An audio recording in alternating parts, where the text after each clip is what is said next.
name is Ingrid Flory, and I'm here with the League of Women Voters from Northampton area. I'm moderating our forum this evening. Thank you so much for making time out of your busy days to come and learn more about some of the candidates who are running for our Northampton offices. If you aren't familiar with the League of Women Voters, we are a nonpartisan political organization. We encourage informed and active participation in citizens in government. We work to increase understanding of major public policy issues and influence public policy through education and advocacy.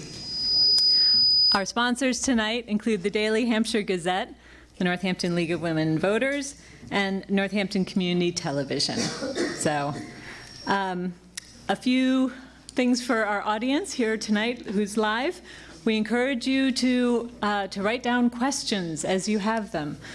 We have volunteers where if you write down a question, just hold it up. They're looking for it, and they'll come and collect it, and they'll be bringing it to our league volunteer to relay that question to candidates. So we're going to be hosting two forums tonight. The first one is going to be for school committee candidates, and the second will be for city council candidates. So we hope that you'll stay for both, but if you need to leave after the first, please do so quietly and quickly. So if you hadn't noticed, NCTV is recording this live, so please silence your cell phones. And we also ask that you hold your applause until the end, and we'll give all our candidates a good round of applause then. That will help us to ask as many questions as possible and have everyone feel good.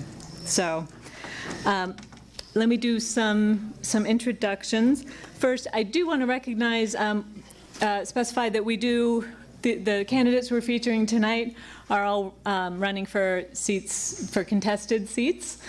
We do have some candidates who might be in the audience who are running uncontested. I just want to give them a chance to stand up and announce their name, and so we can say thank you.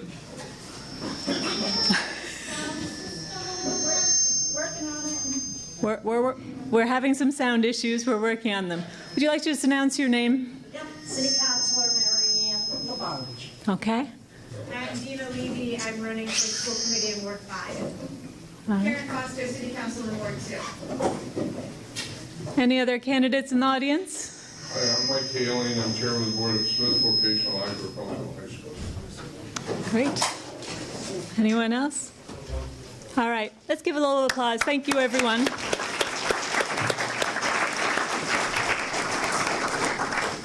All right, so let me introduce the other people who are joining me tonight on the stage. So to my right, we have Greta Jochem from the Northampton Daily Hampshire Gazette, so who will be joining us, and Jean Cherdak, who is for the League of Women Voters, and she'll be asking questions on behalf of the audience. So we have Kate Cordoso and Ronnie Gold and Susan Voss, who are all running for at-large school committee seats. And then from Ward 3, we have Howard Moore and Emily Serafi Cox. My apologies. So thank you all for being here tonight. We're going to be rotating questions. One of our ground rules when we do forums is that we want candidates to be answering the same question. So if you're writing questions as audience members, please make sure that it's directed to, so that all the candidates for that seat can answer that question. So, and our panelists will be doing that as well. So questions, we expect to take about 30 seconds. Candidates will have a minute to answer each one. And then we will have some volunteer timekeepers to assist us. So the first portion of our forum tonight will go until about 8 o'clock, and then we'll do a quick change to our city council. So to begin tonight's forum, we drew cards for an order. So the candidates each get 2 minutes to share their opening statements. So we'll start with the Ward 3 candidates, and Howard, you drew the first. So please share with us what you would like to share. Thank you. Thanks for coming. I'm Howard Moore. I am standing for re-election from Ward 3 for the school committee. My wife and I moved to Northampton in 1992. We bought a kind of rundown little house next to the airport. We still live there. Stephanie is a crew coach. She's at work right now. And for the past 20 years or so has created a community boathouse in Holyoke. Over roughly the same time period, I've been a lawyer representing parents and children after the state has removed the children from their home and other children who are truant or run away. You may have seen me riding my bicycle to work or doing my errands, and for the past few years walking in a high-vis vest, leading the walking school bus to Bridge Street School. We have 4 children, the youngest of whom is at Smith Voc, and all of whom went to Bridge Street. As a family, we have had some tough times with the schools, mostly around IEPs and staffing issues, but we've had some great experiences with wonderful staff and friends. As far as the big picture, I want to see school councils continue to expand their engagement in how the schools run. These councils, made up of teachers, parents, and other community members, can take an active role in shaping how school rules are enforced, how children are learning, and the overall school climate. I want to see a staff and school committee that is as racially diverse as our community. And I want to be a part of an adult community that demonstrates the resourcefulness, resilience, kindness, curiosity, and persistence that we wish for our children. I hope you will vote for me. It has been an honor to be on the school committee. My name is Emily Seraphy Cox, and I am running for school committee in Ward 3 because I want to bring a fresh vision to Northampton Public Schools. I'm a Bridge Street school parent, a community organizer, dedicated civic volunteer, and a really good listener. For 15 years, I have been working with communities to advocate for better education and more transparent government. I was inspired to run after a really hard experience that turned into something beautiful. 2 years ago, my daughter's first grade classrooms were in such chaos, they were all over the pages of the Gazette. You may remember how a less than thoughtful implementation of the WINS program wreaked havoc on the most vulnerable students, those that it was trying to help, the very students it was trying to help. But remember, I said something beautiful happened too. Parents worked together with our school community to advocate for our kids and found that we were not alone in our struggle. I found myself taking a crash course in how the district budget works, and after much research and advocacy, we were able to bring additional resources to our school. It was too late for the students who had to leave the school, and by the end of the year, we had lost more than a third of our first grade class. But I know we can do better. I believe our kids deserve innovative curriculum like dual immersion Spanish programs. I believe we must fund fair wages to retain excellent educators and staff. I believe we must demand that the Commonwealth pay its fair share and update our outdated funding formula. And I believe that we must work together with educators, families, and students to create intentional plans for inclusion and equity. I am committed to listening to the community and working hard to make Northampton schools better for all children. Thank you to our Ward 3 candidates. We'll now be hearing from our at-large school council candidates. Please be through first, followed by Ronnie and then Susan. My name is Kate Cardoso. I'm running for school committee at large. Why am I here? I'm here because I love this town. I always have. I loved it as Kate Bouthelette when I went through the public schools here in the 80s and 90s with my 3 siblings. I've loved it as Kate Cardoso from the time I moved back in 2011 to raise 2 daughters who are currently in 2nd and 4th grades at Leeds. I'm here because last year was a difficult year for one of my daughters. Going to school became one of the hardest things for her due to anxiety. And the teachers and support staff went above and beyond to both make her feel safe and challenge her to overcome her worries. At the same time, the contract negotiations were happening, and I, along with many other members of the community, became aware of how unfairly our teachers and school employees were being paid.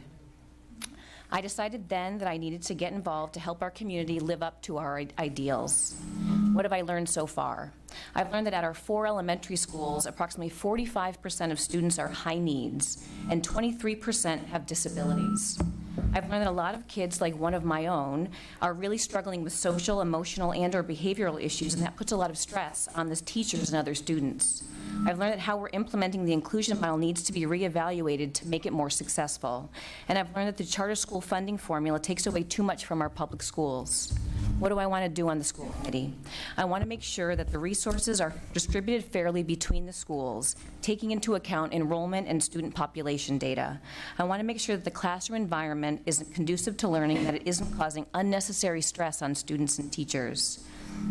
I want to make the teachers and school employees feel heard and respected because they are such a critical part of the success of our schools. I want to increase diversity within the school employee population and on the school committee. And that's why I'm here. I'm here to make a difference.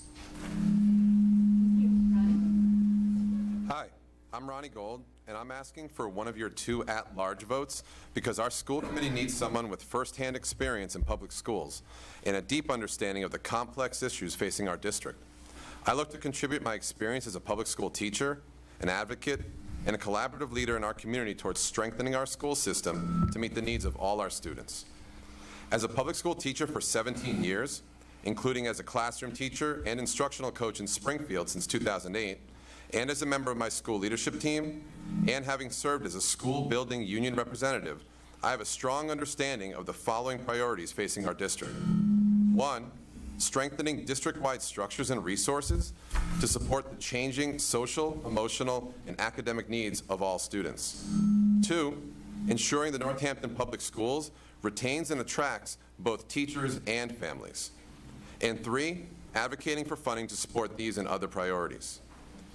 As a Bridge Street School Council parent representative since 2017, I've advocated on behalf of our teachers, parents, school administration, and district leadership. During the challenging 2017 transition to the new inclusion model, our school council's strong advocacy, in partnership with teachers, administration, and parents, led to Bridge Street receiving much-needed additional support and resources. In this role on school council, I also initiated reallocating nearly $10,000 of the school-based budget towards teacher pay for after-school planning. Also, since 2014, I've served as a board member of the Ward 3 Neighborhood Association. This year, I led a collaborative effort of the Neighborhood Association, Bridge Street PTO, School Council, and Northampton's Planning Department to win a $1 million state grant to improve pedestrian travel around the Bridge Street School. This grant will also improve the highly successful Bridge Street School walking school bus I worked to help start in 2017. I hope to earn your vote on November 5th, and I look forward to representing all wards and working together to continue building a school district we're all proud of. Susan. Okay. Thank you. Good evening. My name is Susan Voss, and I use she, her pronouns. I moved to Northampton 19 years ago as a founding faculty member of Smith's engineering program. My favorite part of this job is working with students and helping them to become thoughtful citizens. Along the way, Northampton has become my hometown. My kids have grown up here. My daughter Erin graduated from Northampton High School in 2016, and my son Jasper is currently a junior there. I'm thrilled to be running for a second term as one of your at-large school committee members. Simply stated, I want our Northampton public schools to be both excellent and inclusive. I am proud of work during my first term. I listen to constituents and promote transparency, including by putting items on the agenda that deserve a wider community conversation. I proposed and am a member of the newly formed District Screen Time Committee, which is working to develop guidelines for usage of screens in our schools. And during recent contract negotiations, I provided early and strong support for our NACE members' compensation to be commensurate with that in surrounding communities. In addition to continuing this work, I look forward to making progress toward the goals of excellence and inclusivity, continuing the work of integrating technology into our schools in a manner that promotes deep learning and includes an honest cost analysis, budget-related issues such as setting priorities within our limited resources, and continued advocacy at the state level for more funding to Northampton. And I strongly support Northampton's ongoing commitment toward sustainability and will help craft school committee policies that are consistent with addressing our world's climate emergency. For example, I am researching external grants for electric school buses that could potentially both reduce our carbon footprint and save us money. I'm looking forward to our longer conversation tonight about these and other issues. Thank you all. We're now going to move on to some questions for our candidates. So the first question will be posed by Greta from the Gazette and will be directed to our Ward 3 candidates. So Howard, you'll answer the question first, and then Emily, you'll answer after he does. Great.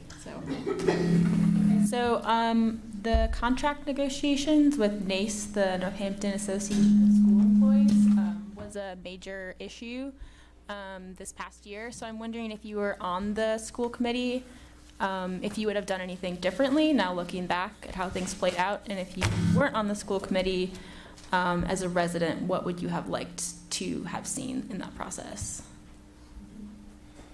Well, yeah, I'm not happy with the way it played out. I think in terms of from the beginning to the end, I think the end was pretty good. I think we ended up with a pretty good contract. You know, we went from below average in Hampshire County to above average in Hampshire County. And I think that's a pretty good place for us to get to on this 3-year cycle. I think you know, again, it was rough for, you know, the 6 months that it was rough, but I don't know that we would have done anything particularly differently. I mean, you know, it's the constant problem when you're dealing with the contract, which is that it's related, but not directly, to how many people we can employ.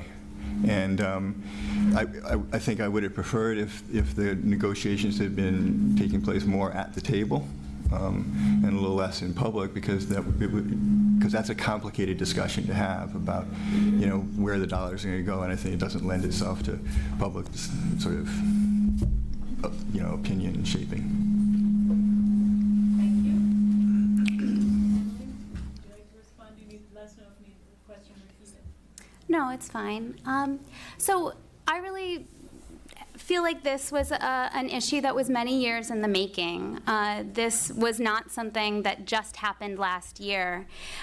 When I stood on the picket lines, or excuse me, the standouts with teachers last year with my daughter, I talked to teachers and I heard their stories. I heard their frustration of the many years that they had been involved in multiple contract negotiations, and it came to a boiling point, but it was many years in the making. So I really feel like there were many years of changes that could have gone on, and it wasn't just about last year. That being said, I'm really glad that the union has a contract that it felt like it could sign, because at the end of the day, the union's process is a democratic process, and the school committee's process hopefully is a democratic process too. And we as a community can heal from that by I have to stop. We'll talk more about that. So you can finish your sentence briefly when you see the little stop sign. At 15 seconds, that's time to kind of think about wrapping up that sentence. Takes a little practice. So, okay, our next question will be coming from the audience, and it'll be directed at our at-large candidates. So, Ronnie, you'll be the first, and then Susan, and then Kate. Okay, what can our district do to study why families are choosing to leave our schools for charters or school choice in other districts, and how can we address the challenge? So that's a very important question. And fortunately, I think there's a lot of work that's already being done by the school committee and through organizations like School Local to figure out how to address that challenge. At the same time, I think we can start to look at some numbers with it. The mayor and the superintendent shared that there's 200 families that we're talking about here. And there's also families that are clearly on the wait list as well. But I think there's a way to reach out to them to understand what is it that our school district isn't providing, and is there a way that we can address that. At the same time, I think that there's a lot of great work that's not being shared within the Northampton Public Schools that we don't see enough of in the media, and I think that we can see what we can do to invest in publicizing that great work going on as well. It's not a new problem, but I think it's a very real problem, and every district has a unique piece of it, and so I think reaching out to other local districts and how they're handling it would be a great step as well. Okay. I have a lot of ideas about this. Let's see. A couple years ago, there was a survey done, and my sense is not enough families responded, and we need to get more information from those families to see what we can do better to make it more appealing to stay in Northampton. And that comes about because I think our schools are not meeting the needs of every child in our schools. We're meeting a lot of them, but we need to ask ourselves the questions, what are we doing for those families whose kids are not, their needs are not being met? And right now, from where I sit, there's needs for more adults in some of the classrooms, I guess across all ages, especially we're hearing a lot about the elementary school and the middle school. We need more adults. We need kids to feel included and welcome and safe at school. Thank you. Kate? It is a very important question that has a lot of tie-ins. It's hard for me. I have daughters in second and fourth grade needs, and the second grade classes are not a great place to be right now because they're not staffed appropriately. So it is hard for me to really be a strong advocate for the Northampton Public Schools when I see that there are some real struggles that aren't being addressed. I think that some steps have been made recently to do that, but we need to make our public schools better and stronger so that there is a better reputation and people want to be a part of those schools. And I think a real big part of that is focusing on the teachers. There was a lot of ground lost with the contract negotiations as far as the relationship that the school committee has with the teachers and that our community has with the teachers, and we need to fix that because they are the backbone of our education system. Thank you. Do you have another question? Another question, okay. The audience, and this will be going to our Ward 3 candidates, so Emily first, and then Howard. Are you committed to purchasing all-electric school buses and all-electric municipal vehicles in Northampton by 2030? What a specific timeline. Yeah. Well, I guess I would want to see more information about what exactly that means, but I love the fact that Susan was talking about looking for grants to be able to provide that, because I can bet you that at the end of the day, it's not a matter of people wanting or not wanting electric buses, it's a matter of having the money to do it. So, so if we are out there, you know, getting grants to do it, to bring more resources into our school district, then I mean, absolutely. And also there have been a lot of studies done that show the impact on little people's lungs. The little people who are riding in those buses, they breathe those fumes too from the diesel fuel. So absolutely, I would be very interested in something like that. Yeah, I doubt if I'll be on the school committee in 2030. But, so sure, absolutely. Honestly, though, the amount of emissions that come from the less than a dozen buses that go for a few hours a day is small compared to the emissions coming from all the cars driving to the schools every day. So in terms of the big impact here, it really lies with all of us as individuals to make some different choices than we currently make. Thank you. Time for a question from the Gazette, and this will go to our at-large candidates. So Susan, you'll answer first. Then Students and administrators have said that vaping is a huge issue in the high school, like it is all across the country. So I'm wondering what you think should be done about that issue. Thank you. At our last school committee meeting, we met with the student union. We meet with the student union every other month, and they bring issues to the school committee that they've decided are important that they want to work on. And I'm really thrilled that this is the issue that group is working on this year. They presented quite a bit of impressions. We asked them questions. I think we left feeling like they don't have exact data, but somewhere around 30 to 40% of our high school students are vaping regularly is the guess, and it's incredibly concerning. What was really good to see is the students care about each other, and they're trying to figure out what to do. They talked a lot about hanging up posters with places to go for help. I actually asked them, I said, that's great, but I'm not sure somebody who's addicted is going to follow a poster. And we started brainstorming about places they might go, support they might get, in order to really have deep conversations and figure out solutions to this problem at our high school. And it's a very high priority. I'm very concerned about it. Thank you. Kate? Fortunately, I was actually at that meeting, and I heard that, so I wasn't aware of it until that, and then the Gazette article came out. So it is a very critical issue. I think that one of the ways of dealing with it is to get resources that the kids who are vaping need into the school, so they're not having to necessarily call a number or go to another resource center to get the help that they need. And I think that just the idea of awareness, it was mentioned at this meeting that cigarettes, similarly, there wasn't a big deal about cigarettes, and it took years and years and years for there to be an awareness of how dangerous they were. So let's not wait that long before we're getting that critical information about the dangers of vaping. And now we have data that people are actually dying from it. So hopefully that will make it a much more urgent topic, and we can get those kids the resources they need at the school. And I appreciate what I've heard from the school committee recently about their efforts to address this problem. And I think that there's a lot of good things about to be happening. An angle to share is, I think there's the part of the addiction piece where some kids are literally physically addicted, but there's also the part where it's a behavior piece, where kids are looking to possibly leave the classroom and getting involved in things like that, and taking breaks from class. So really understanding when it's happening, seeing if there's a way to collect some data on that from students anonymously.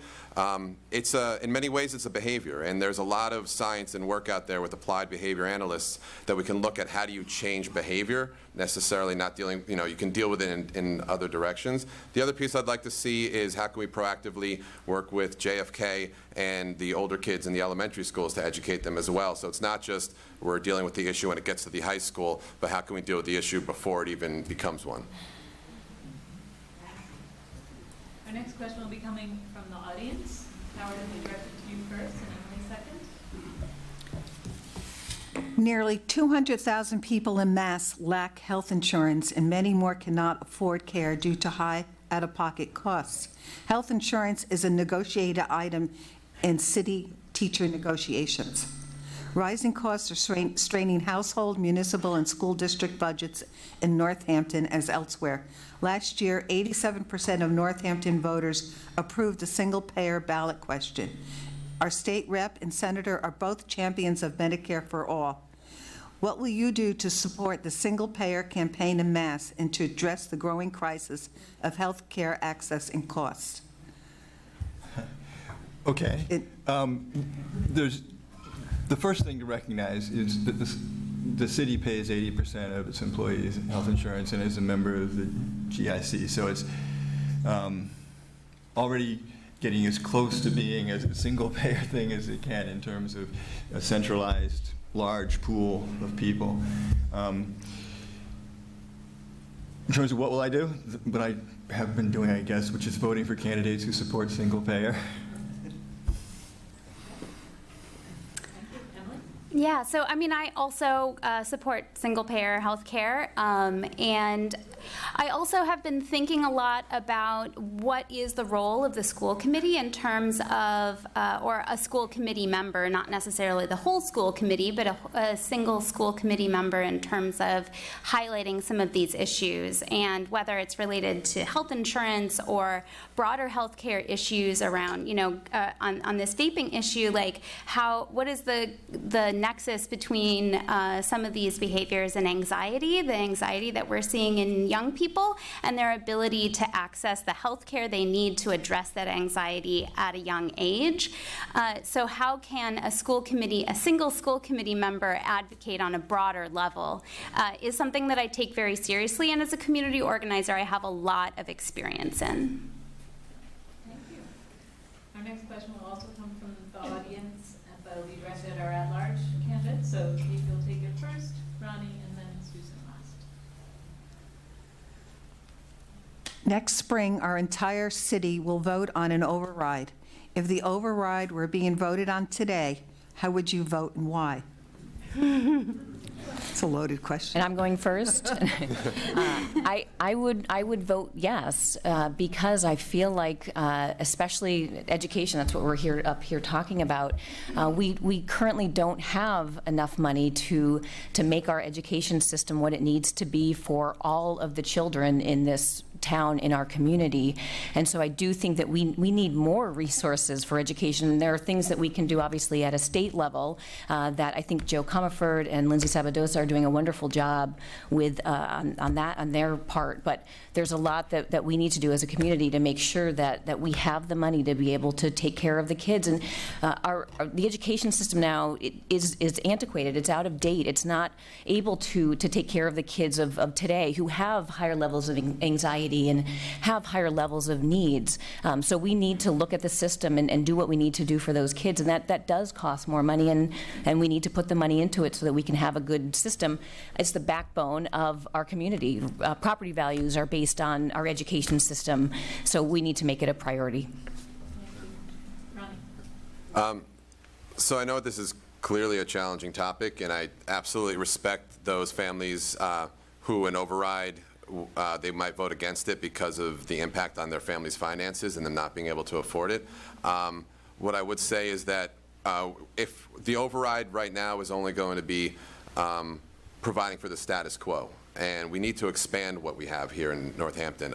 So I would vote yes for it, in hoping to show that what we're going to try to do with that money is be creative beyond just saying we're asking for us to raise taxes and get more money from families, to maintain what we're having, but actually to expand on that and to provide greater services beyond what we currently do.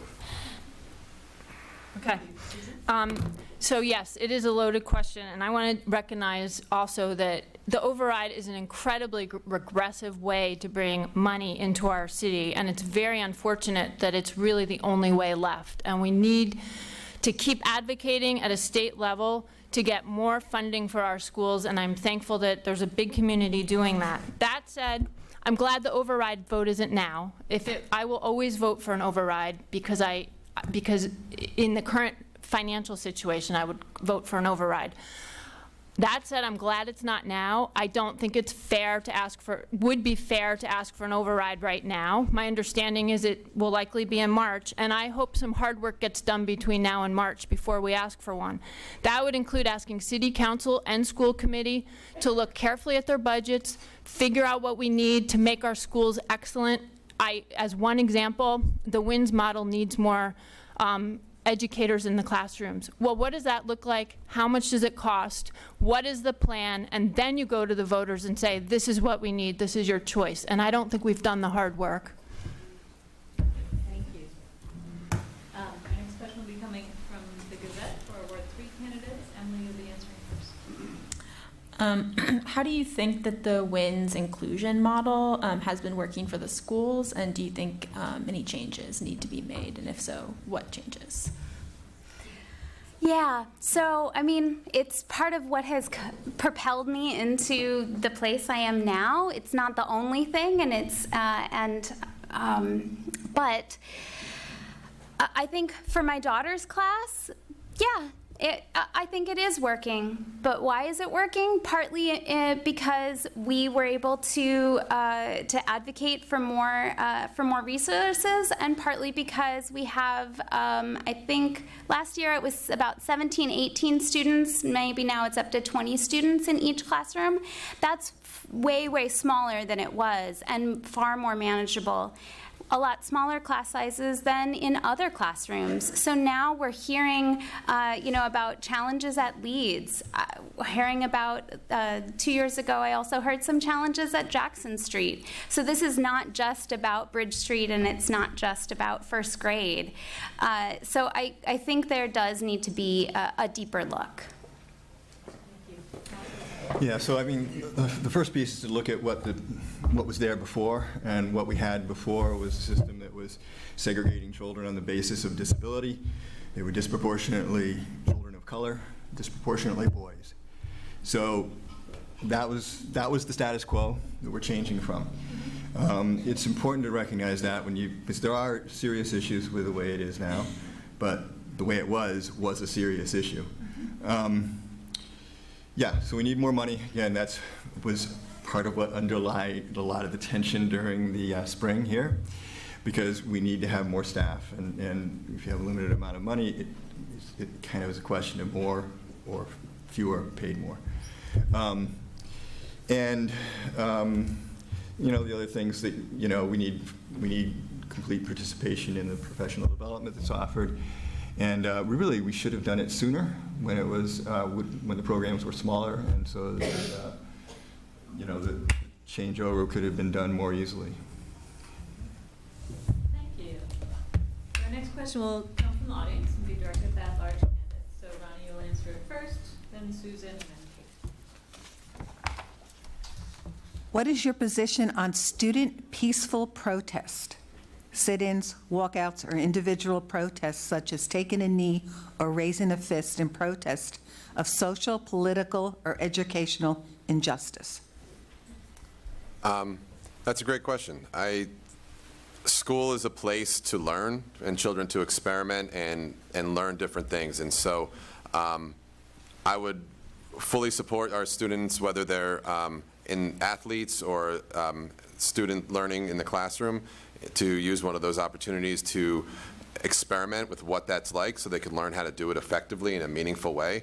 Part of education is risk-taking and learning how to take risks in an effective way. And so I highly would, I wouldn't support, I could tell you I wouldn't support a ban on that at all. I do think that as part of the educational piece is balancing the impact on their learning and what they're trying to work for and fight for in their protests. So making sure they learn how to not interfere with other students' rights to learn while taking an action like that.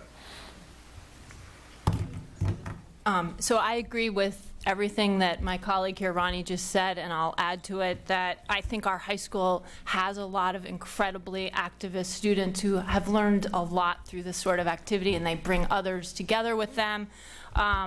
The students organized a phenomenal March for Our Lives 2 marches ago that brought thousands of people to Northampton, and they ran the whole thing. And to see our students able to do that is more impressive to me than the scores they get on their AP exams and things like this. It's really impressive what they've been able to do. More recently, we had several busloads of students go to the climate rally in Boston on a Friday, and I can only imagine the people you meet doing that. Maybe you're riding the bus with people you don't know.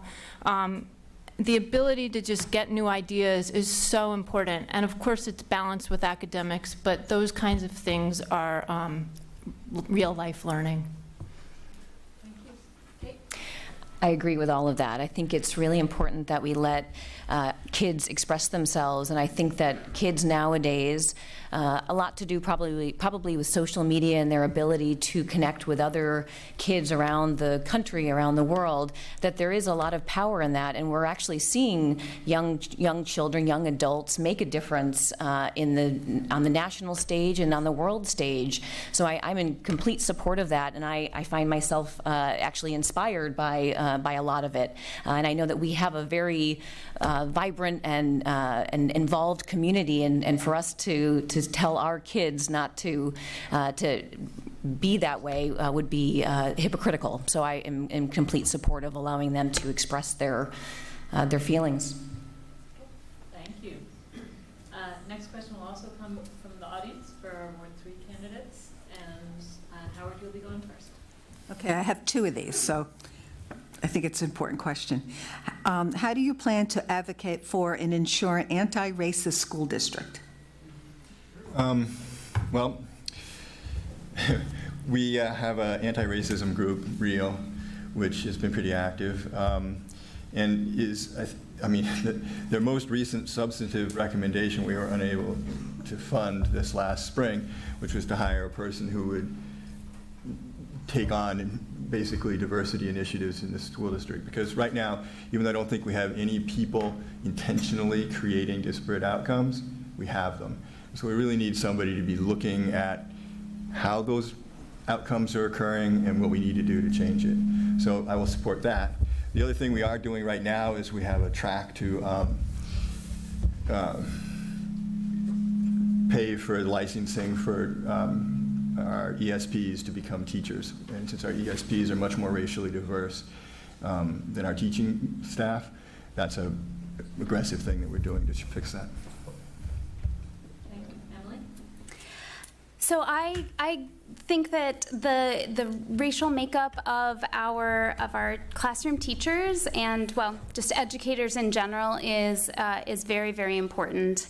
I'm thinking about the ESPs, and I'm also thinking about something that was said by a teacher during the public debate about the contract negotiations, that in order to attract and retain teachers of color, we need fair and competitive wages, because people who don't have, say, passed down wealth or privilege are not going to be able to take a job that is paying less. And that really struck me. I am a person with that passed down privilege, and my wife is not, and she had to fight tooth and nail for the position and the job that she has, and would not be able to take the sorts of jobs that I have had the privilege to take.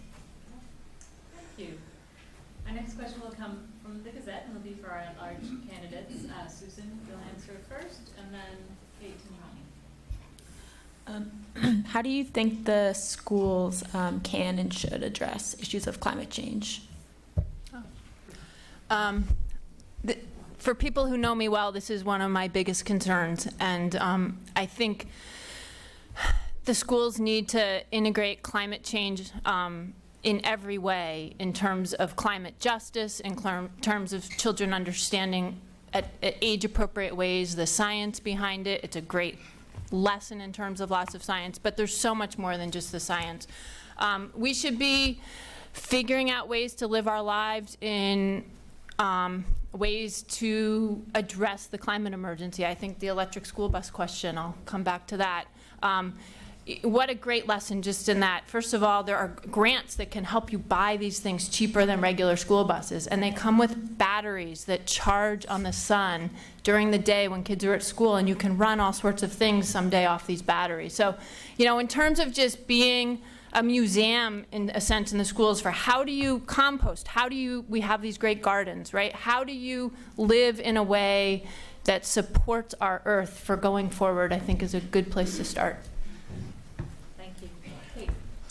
I think it's a really good question too. It is hard to be focused on these initiatives, though, when there are such needs within the classroom that are not being met. But assuming that we could get all of that done, I think, you know, when I go into the classroom, I'm always amazed by the piles and piles of paper.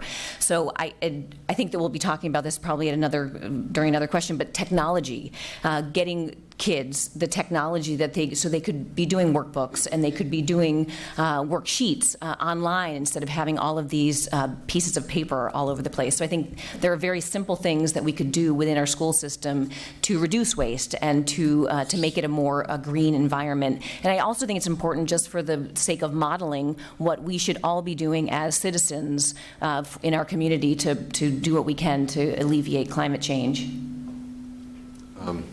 So I agree with what both candidates shared, and I think part of it goes back to what Howard was saying before about the role of climate change and how cars are creating more problems with climate change than buses are, because it's the individuals that really, as individuals versus a system, that we really need to re-educate. And so starting that early with children. Down in Springfield, we have free educational resources that they could have up in Northampton for kids to really understand what waste they are producing. You know, we have a lot of materials kids are using every single day, and there's free curriculums that they could really learn to see, wow, I used all this material this year or this month. So educating them to what's their daily impact on things. System-wide, I mean, I think there's a lot that can happen by working with other districts and collaborating on programs that reduce waste as well, and it builds partnerships in education for the kids as well. So I would look at ways to see what other districts are doing and collaborate with them. Thank you. All right, our next question will come from the audience, and it'll be for Ward 3. Emily, you'll answer first, and Howard second. I am curious about why the mayor chairs the school committee. Due to separation of powers issue, the mayor no longer chairs the city council. Does the mayor's chairing the school committee make sense? Does it affect negatively on decisions made by the school committee? Is the mayor here? I have wondered this myself. I mean, ostensibly, the mayor chairs the school committee because that's what it says in the charter. But that's a decision that we made. The mayor does not sit on the city council anymore because we have a strong mayor form of government, and so the mayor is the executive rather than a member of the legislative body. Wow. Let's think about that. My turn. Yeah, the schools are another department of the city, just like DPW or the police department or the fire department or something. So we're part of the executive branch of the city government. And, you know, whether or not the mayor chaired it, we're part of the executive branch. I personally have found, I've had 2 different mayors on the committee. I've found that it's been really actually pretty valuable in terms of integrating what the schools do into what the rest of the city does, as opposed to when I read in the paper about other cities which don't have that set up, where the school committee is having to go to the mayor and make an appeal to the mayor for things, as opposed to the mayor really having to be there for what the school committee is deciding about. I think it's been valuable. Thank you. Next question will also come from the audience. And Kate, you'll be answering it first, Ronnie, and then Susan.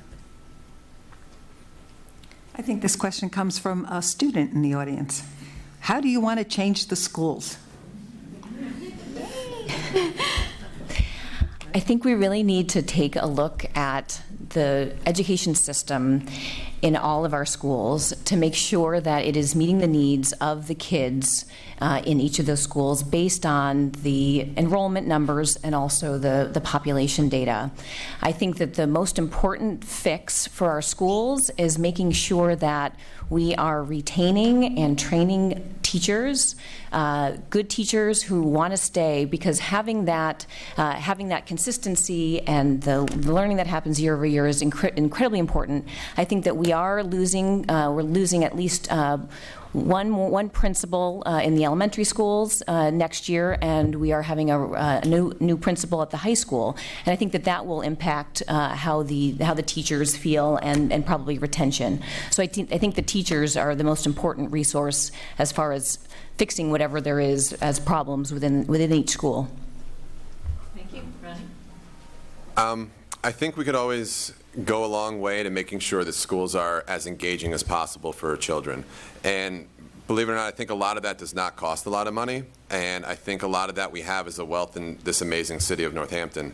For example, at the Bridge Street School, there's a lot that, and I'd imagine many of the teachers there have these ideas, and hopefully as a school committee we can support them, where we engage with the surrounding curriculum, with the surrounding community of the Tri-County Fairs of historic Northampton, of the Hawley Arts building that just got built, and build relationships with them where kids' experience goes beyond the 4 walls of the building.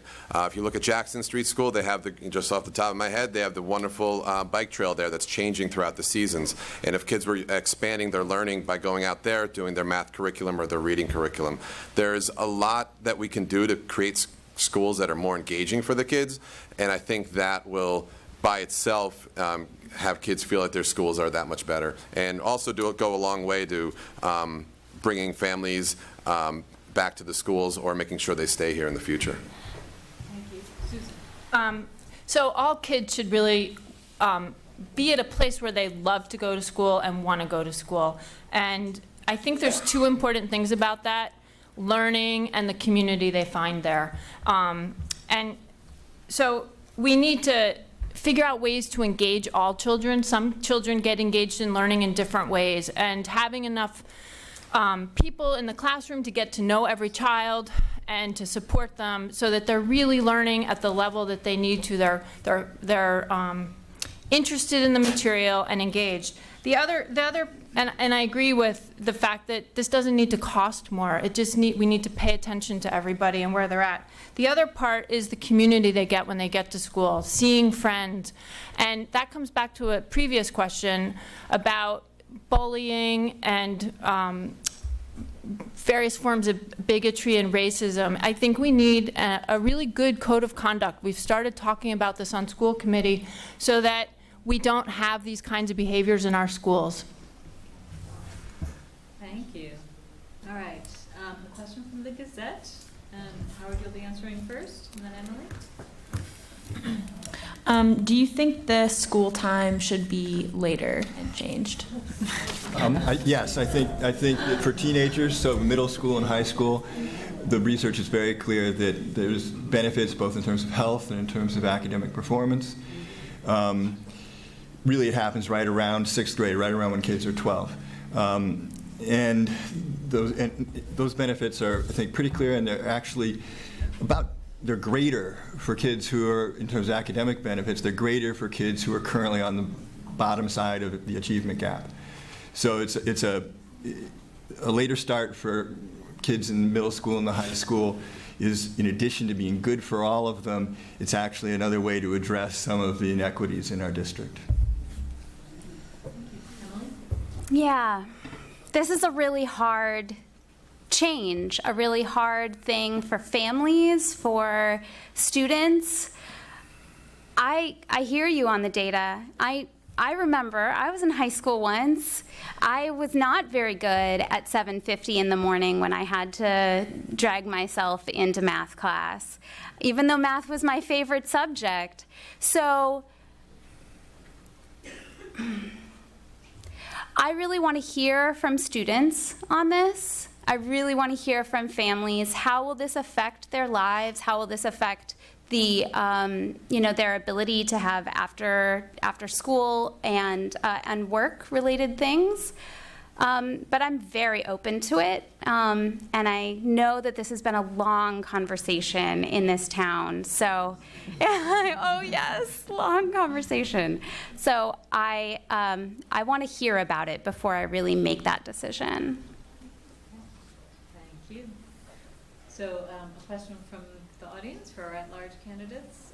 Ronnie, you'll answer first, followed by Susan and then Kate. The reorganization of special ed resulted in the loss of most of the adults who are people of color in our schools. What will you do to get more adults who are people of color in our schools? That's a great question. It's something if I get elected to school committee, I'd need to learn more about as what we are already doing. I wouldn't want to say something that has already been tried or not, but I will say this. There are many teachers who have obstacles, whether it's transportation to Northampton by a distance or whether it is the financial piece of it. I think trying to understand why teachers of color are not coming here would be a great start of that. And I know in conversations with teachers in Holyoke and teachers in Springfield, where there are a lot more teachers of color, the issue is there's a range of issues. There might not be a solution, right? Like, it's not just something that we're not doing right. We might be doing everything right, and they're just making choices of what they want to make. And so it's a very complex issue, but I think doing what we can to reach out and study it is the best I could offer right now.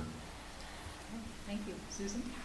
I share the concern. I don't necessarily have the exact answer, but some ideas include we need to make this a really desirable place to work, make people want to come here to work, get big applicant pools, advertise in places where we're likely to find people of color who will apply for our jobs, and then do everything we can to show them what a great district we are, and if we're able to hire more people of color, treat them really well, and hopefully more will just keep growing.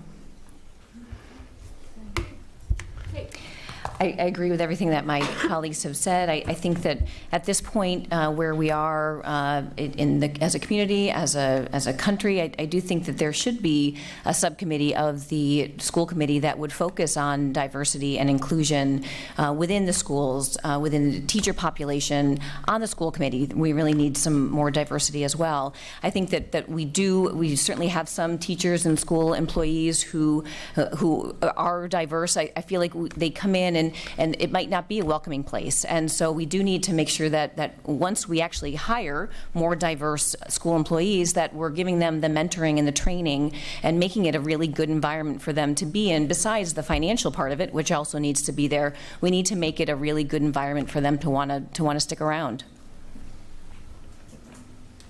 Thank you. So I'm looking at the clock, we're running tight. So since not all candidates answered all questions, we said at the conclusion of our time, we would give each candidate 1 minute to speak to a topic that they did not have the chance to speak to. So perhaps a question that was raised to the other group that they would like to answer at this time. So let's see, we started the evening with Ward 3. So let's start our closure with our at-large candidates. So Susan, I have your name up first. Okay. If you are prepared. I'm not, but that's okay. No, that's fine. I'll make it work. Yep. All right. Okay. I think I need to speak on the late start issue. And this is a topic that 7-8 years ago I became aware of, and I came here and I was really concerned about the early proposals because of how late the high school was being proposed to start. And I want to just clarify and say where I've grown and what happened there. I think what we all can agree on is that kids need more sleep than they get. And I do agree with that. I think it does have to be a community conversation. It has to talk about the effect on all 6 schools. And we're asking a lot of people to give things up, teachers to have different hours, different daycare situation. There were a lot of effects on sports and after school. I have worked hard on this since being on the committee. A lot of constituents have told me it's very important to them to start the school later. And I really think that our committee is going to continue talking about delaying schools by half an hour. I don't do this lightly. I think it will have a big effect on working families in elementary schools. I do want to hear more, but I recognize the school committee 6 years ago said that really they want us to start between 8 and 8:30, and I feel like it's important to respect that. Thank you. Kate, what topic would you like to address? I'd like to address the inclusion model, and I'd like to talk about the fact that when it was first implemented, there were problems at Bridge, and a lot of that is probably understandable. It's a new model, it's being rolled out, and there were some circumstances at Bridge that would have made it more of a challenging rollout.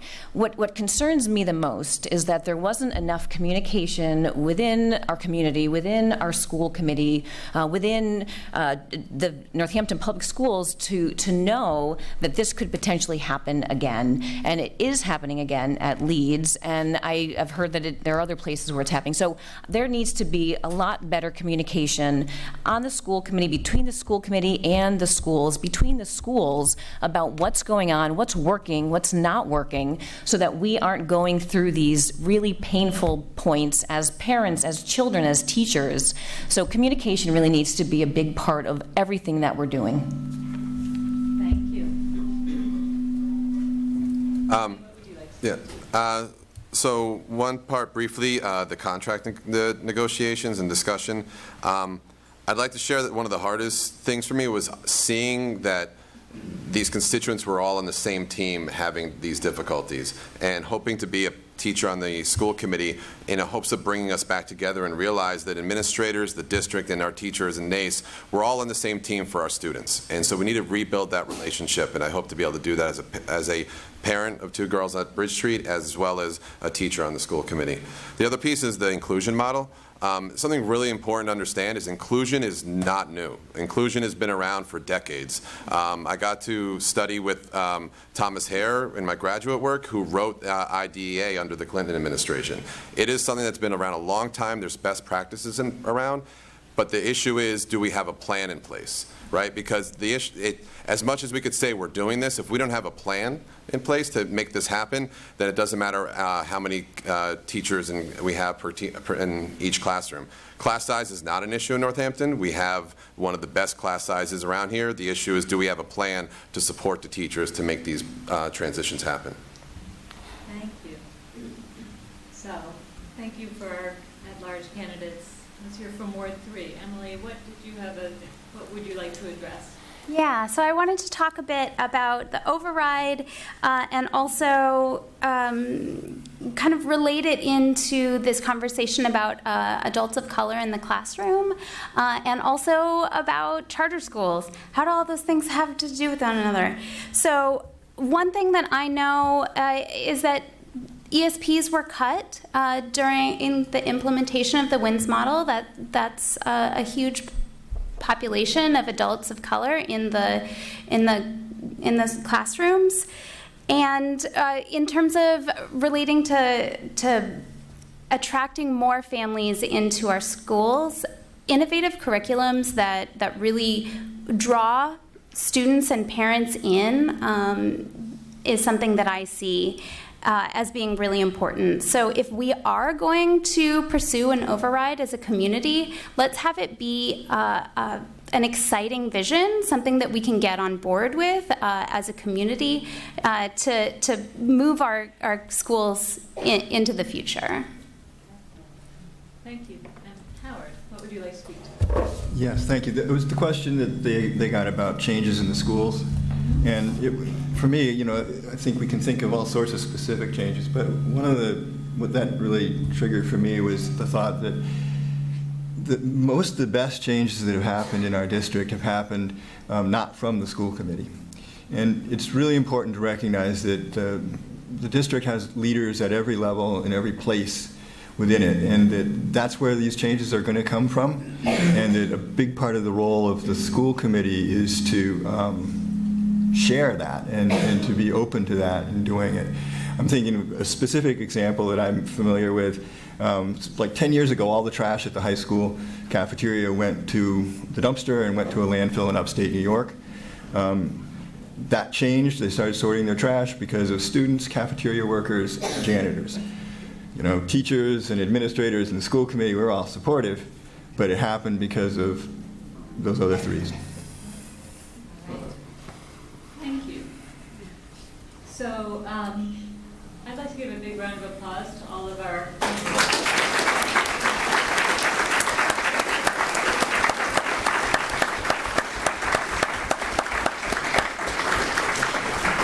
We're going to take a deep breath. We're going to take about 2 minutes and invite